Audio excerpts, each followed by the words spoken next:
Hey, what's going on, you guys? My name is Rage, and we are back today with a quick update video here in regards to some changes that are now live in game. We can actually see, as you can see on screen here, Iron Patriot, the leader, and as well as Mephisto actually all being available now in the game. Now, mind you, their abilities and their stats aren't added yet, but cool to see this addition, and just liking how they look overall. But look at Mephisto, like this is just so badass right here.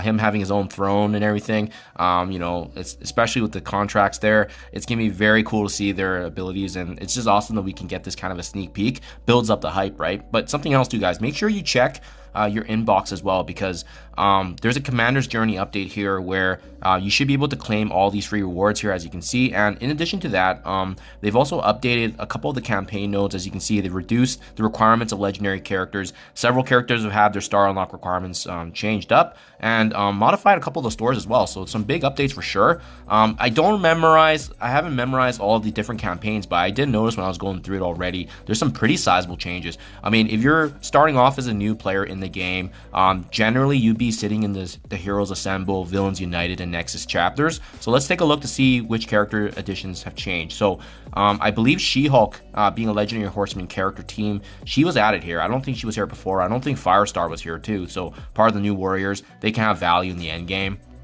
Oh, cool. So Emma Frost is available now. Wow, she's a really powerful character. Good transition. She's not as used as much in the end game, but I mean, she's a great transitional character from mid game to end game, and her kit is still very useful depending on the mechanic. I don't have her built up, but she's useful in that 5-man synergy when you do need to have that speed manipulation. I feel like Captain America, was he always here? If so, yeah, I mean, it's great that he's still one of the earlier characters. I don't think anything changed here. Oh, Squirrel Girl, she's in Heroes now. Usually, I think before she was actually in the Nexus chapter, so that's good to see. Just seeing if there's anything else notable. Venom here is a endgame character for the Hive Mind team. We have Captain Sam that wasn't here before. This is a big addition. It really expedites your early progress. We have Mysterio, Gamora, Shocker, all of them having value in the end game. This is really big, actually. Black Panther, you know, especially in the initial chapters, that's huge. Let's take a look at villains now.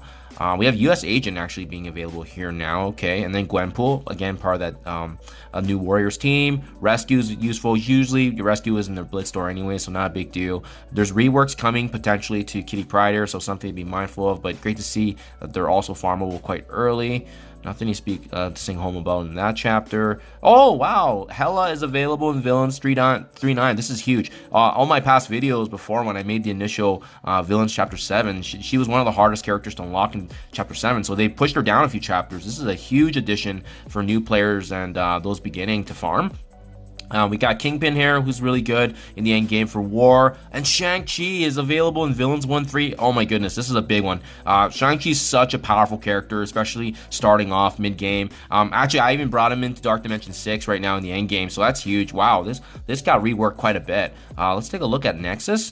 Anything here? Okay, we got Mockingbird here in the final chapter here. That has value. Invader's team has fallen off quite a bit, so I wouldn't really recommend. So you do see some of these Invader characters actually being more available now too. Nothing to sing about here.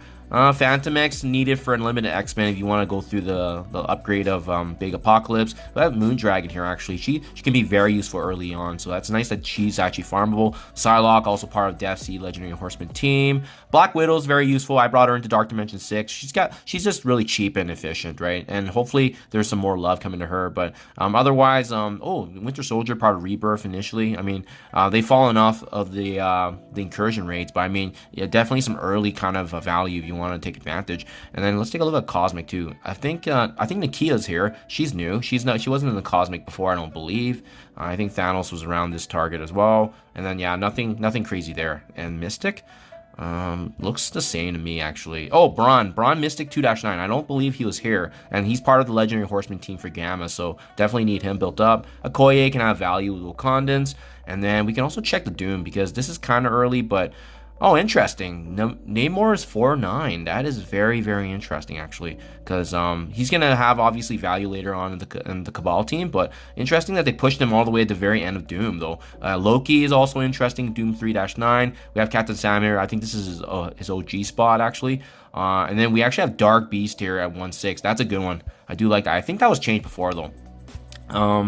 And then otherwise, I don't think they touched Yeah, these ones look the same. I don't think they touched them at all, actually. Oh, actually. My goodness. So I don't believe Gambit was farmable actually in a campaign. So they might have just went through and touched up on everything, to be honest. Yeah, and we know Tiger was here before already. But yeah, it's great to see this addition, guys. Obviously, you see some duplicates here and there. But what was also confirmed was that there might be some changes to actually the orbs here too, right? So let's double check that. I think the Blitz orbs got revised. And what you can do is you can just scroll down and check the character shards. So this still looks pretty simple. Oh, okay. Maria Hill used to be a war character. Okay. Silver Surfer wasn't here before as well. I don't recall White Tiger was here actually, but they did buff up some of these stores. So Namor is actually right here already in the store. I wouldn't recommend farming him in the chapters. But yeah, they buffed up the Blitz store pretty crazily actually. There's some really good additions here.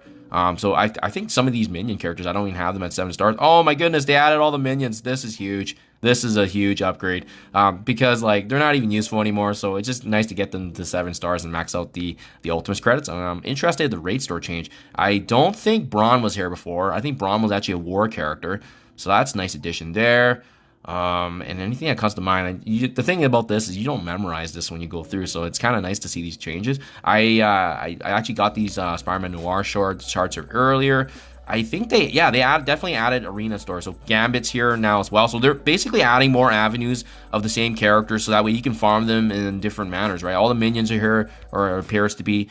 So they definitely revised many of the stores, and usually the war store is the last one you want to be utilizing. But if they changed up that quite a bit, this is really good for folks that are in the mid game transitioning end game, because there's just more opportunities, right? There's more opportunities to get these character shards. But now I wonder if they also touched up on the incursion.